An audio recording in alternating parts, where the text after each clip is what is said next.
দুয়ারে সরকার প্রকল্প করেছি এবং দুয়ারে সরকার প্রকল্পে আমাদের প্রায় 10 কোটি মানুষ অংশগ্রহণ করেছেন এবং তাদের 90% কাজ কমপ্লিট হয়েছে, কিন্তু কিছু পড়ে আছে 10% বিভিন্ন স্কিমের ব্যাপারে।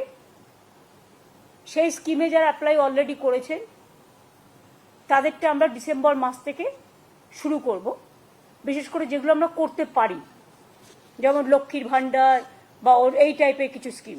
এবারে আমরা যেটা করব, দুয়ারে সরকারে আমরা দেখেছি প্রচুর মানুষ এসছেন, প্রায় 10 কোটি মানুষ, এবং তারা কিন্তু অনেক কাজ পেয়েছেন। একেবারে কাস্ট সার্টিফিকেট থেকে শুরু করে, লক্ষ্মীর ভাণ্ডার থেকে শুরু করে, কৃষিজীবী মানুষদের, ছাত্রছাত্রীদের অনেকটাই আমরা চেষ্টা করেছি করতে। বাংলা হান্টের আরো খবর দেখতে নজর রাখুন। বাংলা খবর মানেই বাংলা হান্ট।